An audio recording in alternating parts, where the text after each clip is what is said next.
Introduction and basic concept of Indian economy. Indian economy का introduction और basic concept. Economy और economics और economy में फ़र्क क्या है। Economy is a social science focus on production, distribution and consumption of goods and services. Economic जो है वो एक ऐसा सोशल साइंस है जो फोकस करता है गुड्स और सर्विसेज का प्रोडक्शन, डिस्ट्रीब्यूशन और कंजप्शन पे। The economy refers to the application of economic within a specific region, such as a country in contemporary terms as seen in the case of the Indian economy.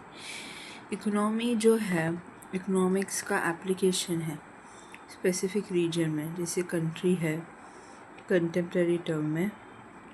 तो इस case में हम Indian economy के बारे में सीखेंगे।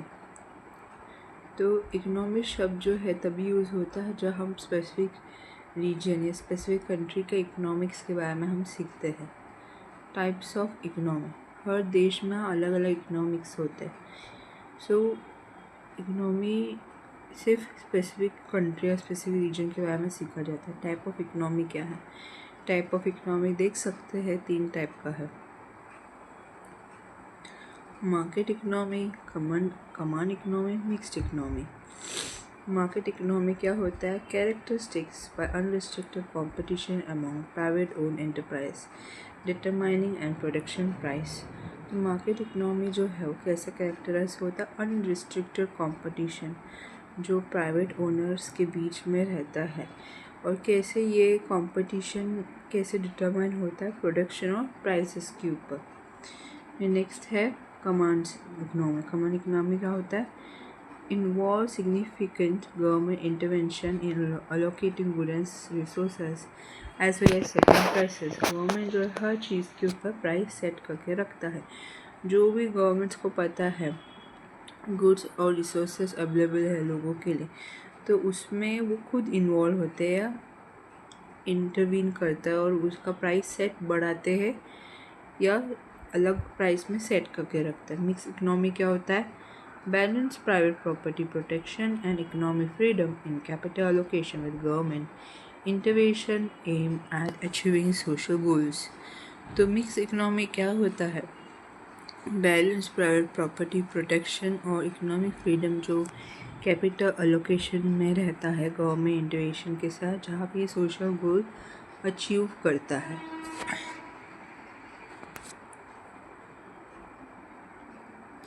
Economic goods. Goods and services are items that fulfill the requirement and preference of consumers. Economic goods क्या होता है? कंज्यूमर का जो गुड और सर्विसेज जो है, गुड और सर्विसेज का जो आइटम जो है वो कंज्यूमर का प्रेफरेंस और रिक्वायरमेंट को फुलफिल करता है। तो गुड्स क्या है? गुड्स कैन बी सीन और टच। गुड्स को देख सकते हैं, टच कर सकते हैं। Goods can be store, goods को स्टोर कर सकते हैं। There is a time gap between production and consumption. Goods में टाइम गैप रहता है प्रोडक्शन और कंजप्शन के बीच में। गुड्स जो है example pen, paper etcetera. Services can not be seen and touch.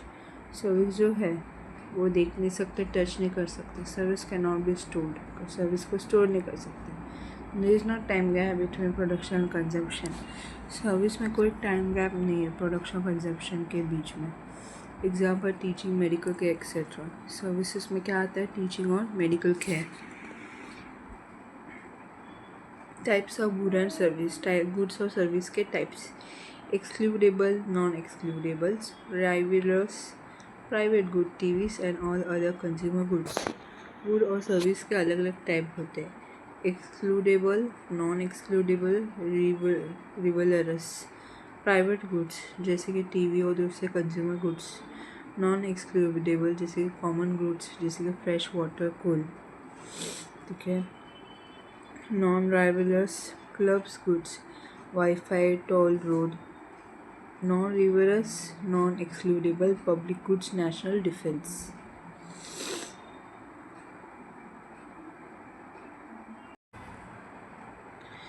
Economics. Economy 2 type का होता है, माइक्रो इकोनॉमिक्स और मैक्रो इकोनॉमिक्स। माइक्रो इकोनॉमिक्स क्या होता है? It analyze conduct of individual economics entity और स्पेसिफिक मार्केट। माइक्रो इकोनॉमिक्स में क्या होता है? स्पेसिफिक मार्केट या इंडिविजुअल इकोनॉमी एंटिटी कंडक्ट करता है, उसको एनालाइज करने के लिए माइक्रो इकोनॉमी यूज़ करता है। Micro economy it analyse economy as a whole, ये इकोनॉमी को एज अ होल एनालाइज करता है। Microeconomy it explore topics such as consumer behavior, individual labor, markets and firm theory. ये टॉपिक्स को explore करता है जैसे consumer behaviour, individual labour markets और फर्म थ्योरी। इस टॉपिक के ऊपर एक्सप्लोर करता है। Macro economy it is the study of the aggregate variable, aggregate demands, national output and inclination. The aggregate का स्टडी जैसे कि aggregate demands, national output, inclination, इस पर स्टडी होता है। It assume the macro variable remain constant. ये assume किया जाता है इकोनॉमिक्स में मैक्रो वेरिएबल कांस्टेंट रहता है। मैक्रो इकोनॉमिक्स कांस्टेंट रहता है। It is assume the macro variable remain constant. Macro variable भी कांस्टेंट रहता है। Primary instrument the supply and demands for specific commodity.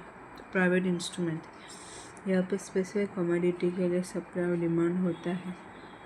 Primary instrument aggregate demands and supply. Macro economy में aggregate demand और supply होता है। It is also known as price theory. Micro economics को price theory भी बोलते हैं।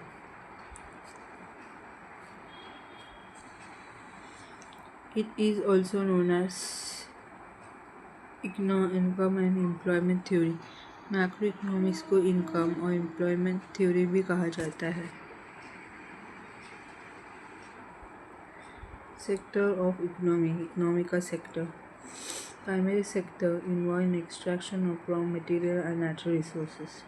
Primary sector में क्या इन्वॉल्व है? नेचुरल रिसोर्सेज और रॉ मटेरियल को एक्सट्रैक्ट किया जाता है, निकाला जाता है। Example agriculture, fishing, forestry, animal husbandry etcetera. Natural resources और रॉ मटेरियल को एक्सट्रैक्शन में इन्वॉल्व रहता है, जैसे कि agriculture, fishing, forestry, animal husbandry etcetera. मतलब ये लोग फॉरेस्ट के ऊपर ही डिपेंडेड है, उसको बोलते हैं primary sector. Secondary sector it include manufacturing, construction activity, electricity, gas, water supply and other utility service. Secondary sector क्या होता है? उसमें manufacturing, construction activity, electricity, gas, water supply, दूसरे यूटिलिटी सर्विस शामिल होते हैं। Territory sector also known as service sectors. Territory sector को service sector भी बोलते हैं। Include IT service, transportation, tourism, storage, communication, banking etcetera. Territory sectors क्या होता है? इसमें IT सर्विस शामिल है, ट्रांसपोर्टेशन, टूरिज्म, स्टोरेज, कम्युनिकेशन और बैंकिंग शामिल होता है। Quaternary sector comprise intellectual knowledge based activity like consultancy and R&D etc. Quaternary sector में इंटेलेक्चुअल नॉलेज बेस्ड एक्टिविटीज जैसे कंसल्टेंसी और R&D होता है। क्वार्टनरी सेक्टर में क्या इन्वॉल्व होता है? It involve high level decision making in government industry. Quaternary sector में हाई लेवल डिसीजन मेकिंग होता है गवर्नमेंट में और इंडस्ट्री में भी।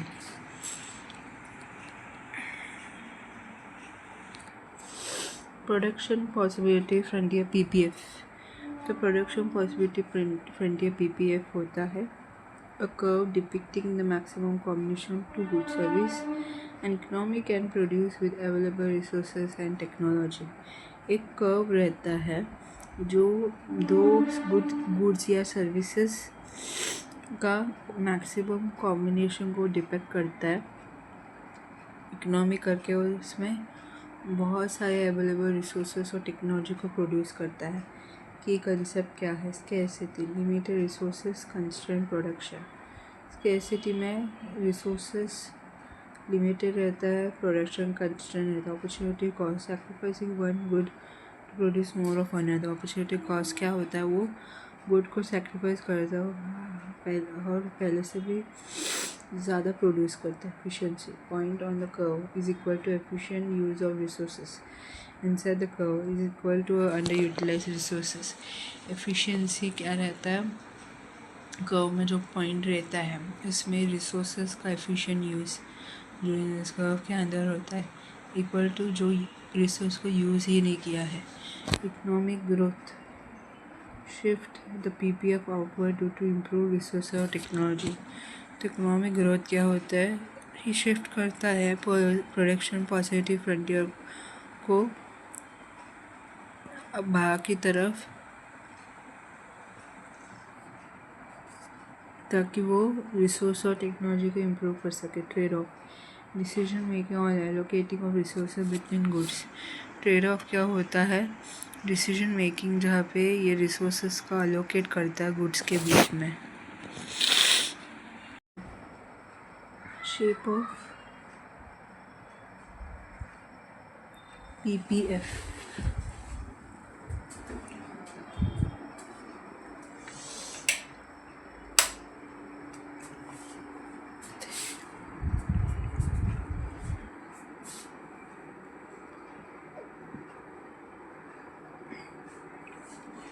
So, concave increasing opportunity cost due to specialized resources. Concave में क्या होता है, अपॉर्चुनिटी बढ़ता है, अपॉर्चुनिटी कॉस्ट बढ़ता है स्पेशलाइज रिसोर्सेज की वजह से। स्ट्रेट लाइन में constant opportunity cost rare in reality. Straight line क्या होता है, opportunity cost constant opportunity cost होता है जो बहुत ही रेयर रहता है रियलिटी में। Factor costing PPF shift, factor जिसकी वजह से पीपीएफ शिफ्ट होता है। आउटवर्ड शिफ्ट टेक्नोलॉजी का advancement resources discovery. Outward shift क्या होता है, टेक्नोलॉजी का advancement resources discovery. Inward shift resources depletion natural disaster. Inward shift में क्या होता है, रिसोर्स डिप्लीशन और नेचुरल डिजास्टर होता है। इंडिफरेंस कर्व क्या होता है, graphical representation of different combination of two goods that provide same level of satisfaction to a consumer. Indifference curve क्या होता है, ग्राफिकल रिप्रेजेंटेशन रहता है दो गुड्स का जो अलग अलग कॉम्बिनेशन है, उसको ग्राफिकल रिप्रेजेंटेशन होता है जो कंज्यूमर को सेम लेवल का सेटिस्फैक्शन देता है। की features downward sloping indicate that to maintain the same utility, if the quantity of one good increases, the quantity of the other must decreases. The downward sloping क्या होता है, ये same utility को maintain करने के लिए इंडिकेट करता है जहाँ पे एक गुड का क्वांटिटी बढ़ता है और दूसरे का क्वांटिटी कम होता है। Convex of the origin represent the law of diminishing marginal rate of substitution MRS। ये क्या करता है, डिमिनिशिंग मार्जिनल रेट का जो सब्स्टिट्यूशन है उसका लॉ ऑफ डिमिनिशिंग को रिप्रेजेंट करता है। Non intersecting two difference curve can not intersect as it would violate the principle of consistency preference. दो इंटरसेक्टिंग क्या होता है, दो इंडिफरेंस कर्व इंटरसेक्ट नहीं हो सकता है क्योंकि वो कंसिस्टेंसी प्रेफरेंस के प्रिंसिपल को वायलेट करता है। Higher curve is equal to higher utility. Higher curve का मतलब higher utility of curve further on the origin represent high level of situation. अगर कोई ओरिजिन से कर्व जो है आगे बढ़ता है तो सेटिस्फैक्शन के हायर लेवल को सेटिस्फैक्शन के हायर लेवल को बढ़ाता है। तो ये indifference curve commodity multiply by commodity मतलब जैसे कि मैंगोस। हाँ, यहाँ पर भी ये दिखाने का था, ये प्रोडक्ट ए है, बी है, प्रोडक्ट ए है, ये इनएफिशिएंट ए और बी के बीच में एफिशिएंट मतलब जहाँ पे रिसोर्सेज का एफिशिएंट यूज़ होता है।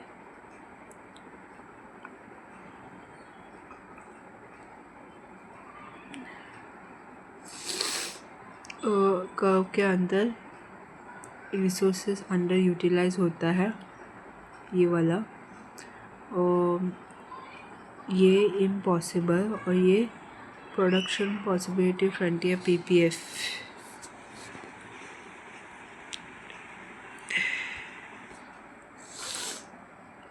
Application consumer choice explain consumer equilibrium and combine with budget length. तो एप्लीकेशन क्या होता है? कंज्यूमर चॉइस, जो कंज्यूमर इक्विलिब्रियम को एक्सप्लेन करता है, जो बजट लेंथ के साथ कंबाइन होता है। Demand analysis help in understanding consumer preference and demand pattern. Demand analysis क्या होता है? वो हेल्प करता है कंज्यूमर प्रेफरेंस और डिमांड पैटर्न्स को अंडरस्टैंड करने में।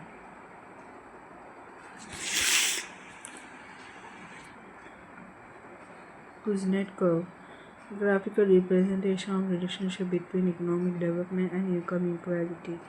तो कुज़नेट कर्व क्या करता है? ये ग्राफिकल रिप्रेजेंटेशन रहता है जहाँ पे इकोनॉमिक डेवलपमेंट और इनकम इनइक्वालिटी के बीच में रिलेशनशिप होता है। It suggests that as an economy develops, inequality first increase and decrease forming in an inverted U shape। तो यहाँ पे ये सजेस्ट करता है कि जैसे जैसे इकोनॉमी डेवलप होता है तो इनइक्वालिटी बढ़ता है और बाद में फिर अचानक इनइक्वालिटी जो है कम कम होता रहता है, मतलब यू शेप होता है। फिर फेस 1 क्या है? Economic growth leads to rise inequality due to industrialisation and urbanisation. Economic growth की वजह से क्या होता है? इनइक्वालिटी बढ़ता है इंडस्ट्रियलाइजेशन अर्बनाइजेशन की वजह से। Phase 2 inequality peak as a structure change continue. Equality बढ़ता है जैसे स्ट्रक्चर चेंज कंटिन्यू होता है। Phase 3 redistribution mechanics and social policies reduce inequality. तो सोशल पॉलिसी और रीडिस्ट्रीब्यूशन मैकेनिज्म की वजह से इनइक्वालिटी कम होता जाता है।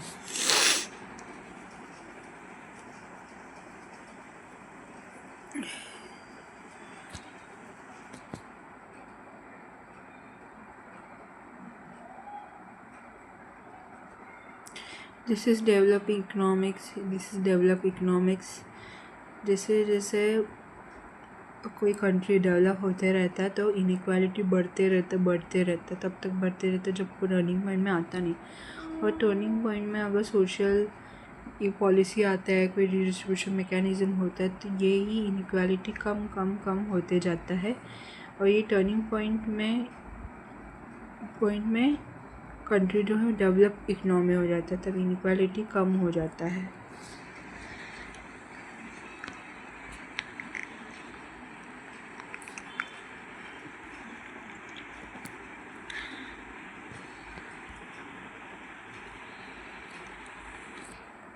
Market structure. A market is a space where buyers and sellers interact closely to engage in the buying and selling of commodity। तो मार्केट ऐसा स्पेस रहता है जहाँ पे बायर्स और सेलर के बीच में इंट्रैक्शन होता है ताकि वो बाइंग कमोडिटीज़ का बाइंग और सेलिंग के बीच में ज़्यादा क्लोजली एंगेज रहे। So type of market structure कैसा होता है?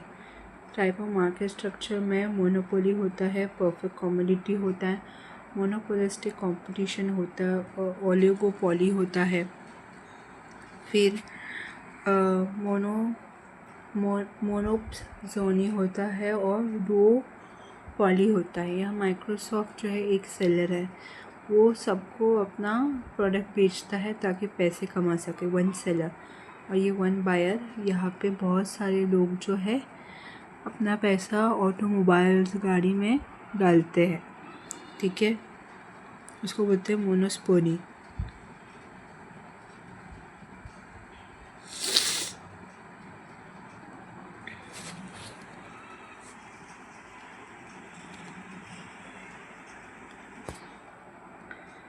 परफेक्ट कंपटीशन क्या होता है? Numerous buyers and seller offer identical products at a price determined by the market. तो बहुत सारे बायर्स और सेलर जो है वो आइडेंटिकल प्रोडक्ट ऑफ़र करते हैं जहाँ पे ये मार्केट की वजह से ये प्राइस को डिटरमाइन रहता है। बहुत सारे प्रोडक्ट और सेलर जो रहता है वो आइडेंटिकल प्रोडक्ट्स जो है डिटरमाइंड प्राइस पे ऑफ़र करते हैं मार्केट के हिसाब से rarely found market for agriculture goods come close just to the ideal. तो एग्रीकल्चर गुड्स का जो मार्केट जो है वो रेयरली ऐसा होता है कि आइडियल प्राइस पे आता है। Then monopoly, a market situated characterised by sole seller offering a product with no close substitutes. Monopoly क्या होता है? ऐसा मार्केट सिचुएशन जो कैरेक्टराइज होता है जिसकी वजह से सोल सेलर की वजह से जो ऐसा एक प्रोडक्ट देता है और उस प्रोडक्ट के अलावा कोई और सब्स्टिट्यूट है ही नहीं, जैसे कि इंडियन रेलवेज़।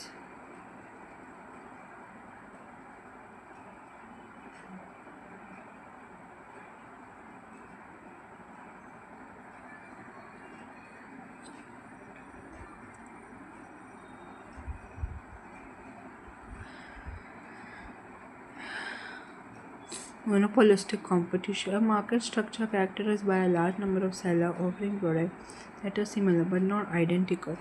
तो बहुत सारे सेलर्स जो है वो ऐसा प्रोडक्ट ऑफर करते हैं जो सिमिलर रहते हैं, कि आइडेंटिकल नहीं रहता है। उन्हीं की वजह से मार्केट स्ट्रक्चर कैरेक्टराइज हो जाता है। Each firm has some degree of control over the price it charges for its all product। तो हर फर्म जो है वो कंट्रोल का कुछ डिग्री रखता है प्राइस के ऊपर, ताकि उस प्रोडक्ट पे चार्जेस रख सके। एग्जांपल फ़ोन जैसे एप्पल, सैमसंग, दोनों के मोबाइल हैं लेकिन दोनों में एंड्रॉयड, दोनों में मतलब जो ऐप्स है अलग अलग है। जैसे कि सैमसंग में एंड्रॉयड है, एप्पल में आईफोन का है वगैरह। देन सॉफ्ट ड्रिंक में कोला, पेप्सी, फिर टैक्सी में ओला, उबर। तो सेम प्रोडक्ट लेकिन आइडेंटिकल नहीं रहता है, ठीक है, क्योंकि अलग अलग कंपनी का रहता है। इसको बोलते हैं मोनोपोलिस्टिक कंपटीशन। नेक्स्ट है oligopoly, competition among the few. ये ओलिगोपोली जो है थोड़े थोड़े लोगों के बीच में कंपटीशन रहता है। लेकिन ये थोड़े लोग कौन है? ये किसी कंट्री के बहुत ही पैसे वाले ऐसे फैमिली होते हैं, पैसे वाले ग्रुप्स होते हैं, इनके बीच में कंपटीशन होता है। Market where few firms are selling identical differentiated, for example cements, automobiles markets in India. Oligopoly क्या रहता है? जहाँ पे मार्केट में जहाँ पे थोड़े थोड़े फर्म्स जो है वो सेम प्रोडक्ट, सेम आइडेंटिकल या डिफरेंशिएटेड प्रोडक्ट जो है बेचता है। जैसे सीमेंट, ऑटोमोबाइल्स मार्केट इंडिया में, जैसे कि BMW गाड़ी है, टाटास का गाड़ी है, तो वो लोग सेम गाड़ी बेचते हैं, ठीक है, या थोड़ा उस गाड़ी में कुछ ना कुछ अलग अलग फीचर रहता है।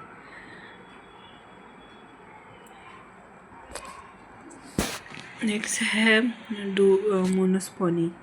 मोनोस्पोनी क्या है? There is only one buyer और dominant buyer for a particular product, example services, and there are multiple sellers। ठीक है, यहाँ मोनोस्पोनी में एक ही बायर है, डोमिनेटिंग बायर है पर्टिकुलर प्रोडक्ट के लिए या सर्विस के लिए, और यहाँ पे मल्टीपल सेलर है। जैसे कि example GOI, government of India, only buyer in the domestic defence manufacture sectors. तो गवर्नमेंट ऑफ इंडिया है जो है सिर्फ एक ऐसा बायर है जो डोमेस्टिक मैन्युफैक्चर सेक्टर्स के लिए कुछ ना कुछ प्रोडक्ट ले सकते, जैसे कि बंदूक हो गई, बुलेट्स हो गया, या कोई केमिकल्स हो गए, ठीक है, जिसमें वो वेपन्स बना सकते हैं, डिफेंस के लिए वो कुछ मशीन बना सकता है। तो यहाँ पर कोई भी बायर नहीं बन सकते, यहाँ पर सिर्फ गवर्नमेंट ऑफ इंडिया, जो भी देश का गवर्नमेंट है, वो लोग ही बायर्स है, ठीक है। तो लोग जो है अपना कुछ ना कुछ प्रोडक्ट बेचेंगे, जैसे कंप्यूटर हो गया, कंप्यूटर चिप हो गया, या फिर कोई वेपन्स हो गए, या कुछ सॉफ्टवेयर हो गया, या फिर ड्रोन्स हो गए। तो लोग ये सब बनाएंगे और वो किसको बेचेंगे? बायर्स को। बायर कौन रहेगा? ये सब चीज़ के लिए, डिफेंस का चीज़ के लिए गवर्नमेंट ऑफ इंडिया, क्योंकि गवर्नमेंट ऑफ इंडिया डिफेंस को चलाती है। तो यहाँ पे लोग जो है गवर्नमेंट ऑफ इंडिया को ये सामान बेचेंगे और वो लोग लेंगे अगर उन्हें अच्छा लगा तो। फिर ड्यूपोली क्या होता है? There are only two significant competitor और firm that dominate the entire industry. तो दो सिर्फ 2 सिग्निफिकेंट कॉम्पिटिटर रहते हैं, फर्म रहता है जो डोमिनेट करता है पूरे इंटायर इंडस्ट्री को। एग्जाम्पल एयरक्राफ्ट मैन्युफैक्चरर एयरबस और बोइंग। एयरक्राफ्ट मैन्युफैक्चरर एयरबस और बोइंग। तो यहाँ पे माइक्रोसॉफ्ट जो है वो अपना कंप्यूटर, आईपैड या जो भी है गैजेट्स वो लोगों को बेचता है और लोग जो है खरीदते, माइक्रोसॉफ्ट का प्रोडक्ट खरीदते हैं। यहाँ पे लोग जो है कुछ प्रोडक्ट बनाते हैं और वो गवर्नमेंट ऑफ इंडिया को बेचते हैं। जैसे कि अगर वेपन्स हो गए, ड्रोन्स हो गया या कोई कंप्यूटर सिस्टम हो गया या कुछ भी है जो आर्मी लोग यूज़ कर सकते, तो वो किसको बेचेगी? वो सिर्फ़ और सिर्फ गवर्नमेंट को बेचेगी। तो GOI जो है वो गवर्नमेंट ऑफ इंडिया ये सिर्फ एकलौता बायर है जो ये डिफेंस का, ये वेपन्स का इक्विपमेंट खरीद सकती है और बाकी और कोई नहीं।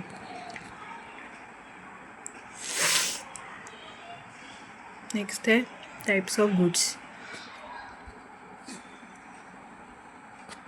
तो टाइप्स ऑफ गुड्स क्या होता है? नॉर्मल गुड्स होता है, inferior goods, Giffen goods, Veblen goods, substitute goods और कॉम्प्लीमेंट्री गुड्स होता है। तो नॉर्मल गुड्स में क्या होता है? The demand for this goods increases with increasing in income. तो जैसे जैसे इस गुड्स का डिमांड्स बढ़ता है वैसे वैसे जैसे जैसे इनकम बढ़ता है वैसे वैसे गुड का डिमांड्स भी बढ़ता है। जैसे कि ऑर्डिनरी टीवी, अगर किसी ने बहुत पैसा कमाया, बहुत सैलरी कमाया, बहुत पैसे है, तो वो लोग क्या करेंगे?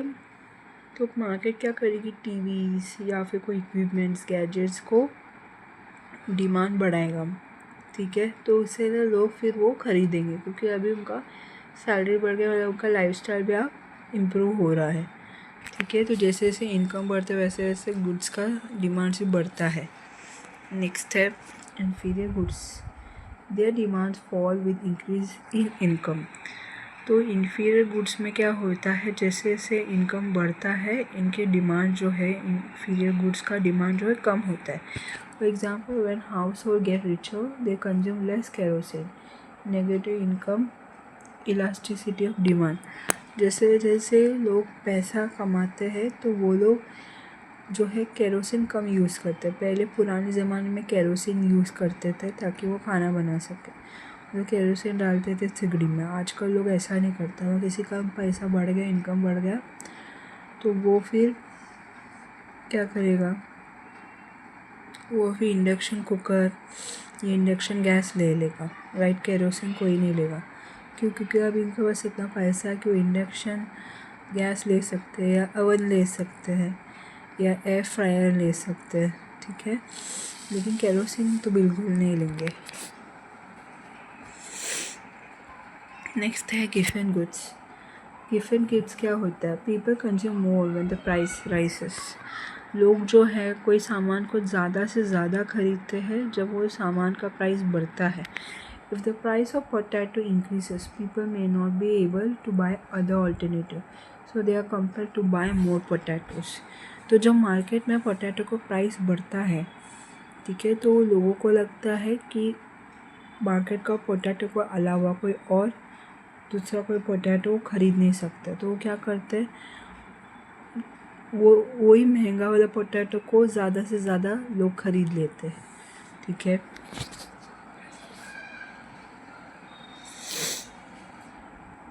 नेक्स्ट है Veblen goods. The increase in their price encourage people to buy more because they think more expensive products are better.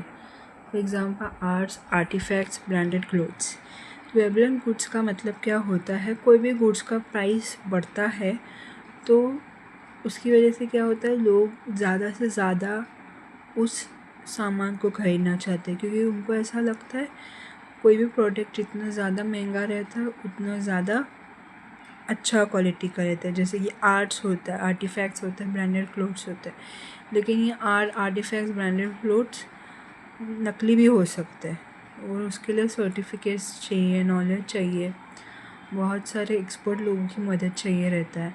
जैसे कि आर्ट्स के लिए, जैसे पेंटिंग्स के लिए, स्कल्पचर्स के लिए म्यूज़ियम के कंजर्वेटिव्स की मदद की ज़रूरत है, आर्टिफैक्ट्स के लिए आर्कियोलॉजिस्ट की ज़रूरत है, ब्रांडेड क्लोथ्स के लिए फैशन डिज़ाइनर्स या जो लोग उस स्पेसिफिक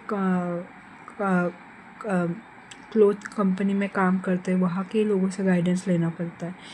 ब्रांडेड क्लोथ्स जैसे कि गुची हो गया, शनेल हो गया, हर्मीस हो गया, हर्मीस बैग्स सबसे फेमस है, बर्किन बैग्स। तो इन सब का क्वालिटी और ऑथेंटिसिटी को जानने के लिए एक्सपर्ट का हेल्प की ज़रूरत पड़ती है, ठीक है, क्योंकि बहुत महंगे होते हैं। तो लोगों को लगता है कि इन सब का अगर प्राइस बढ़ रहा है मतलब इनकी क्वालिटी भी बढ़ रही है, लेकिन ऐसा ज़रूरत नहीं है। और अगर लगता भी है कि अगर पैसा इसलिए ज़्यादा है क्योंकि क्वालिटी अच्छा होगा करके, तो उसके लिए एक स्पेसिफिक नॉलेज, स्किल और एक्सपर्टी चाहिए। और अगर आपके पास ये सब कुछ नहीं है तो आपको इन सब के लिए किसी से मदद मांगना पड़ता है, इसको बोलते हैं कंसल्टेंसी। जैसे म्यूज़ियम में कंजर्वेटिव्स हो गए, आर्टिफैक्ट्स के लिए आर्कियोलॉजिस्ट हो गए, ब्रांडेड क्लोथ्स के लिए फैशन डिज़ाइनर्स, या जो सेल्स में काम करते हैं वो लोग बता सकते हैं कि जो प्रोडक्ट जो है महंगा प्रोडक्ट वो क्वालिटी असली है कि नहीं। Substitute good. If the price of the substitute good increases, the demand for the given commodity also increases. For example, tea and coffee. तो कोई भी सब्स्टिट्यूट गुड्स का प्राइस अगर बढ़ता है तो कमोडिटी का भी डिमांड जो है बढ़ता है, जैसे कि टी और कॉफ़ी। तो लोगों को चाय और कॉफ़ी बहुत पसंद है, राइट। तो जैसे जैसे सब्स्टिट्यूट गुड्स बढ़ता है, सब्सिट्यूट गुड्स का प्राइस बढ़ता है तो लोगों का कम्युनिटी के लिए डिमांड्स भी बढ़ता है। Then complementary goods, the price of the complementary goods price, if the price of the complementary goods increases then demand of the given community decreases. अगर कॉम्प्लीमेंट्री गुड्स का प्राइस बढ़ता है तो उस कम्युनिटी का डिमांड्स भी कम होता है। फॉर एग्जांपल टी और शुगर, कोई भी कॉम्प्लीमेंट्री गुड्स का प्राइस बढ़ता है तो उसी कम्युनिटी का डिमांड भी कम होता है, इसको बोलता है कॉम्प्लीमेंट्री गुड्स।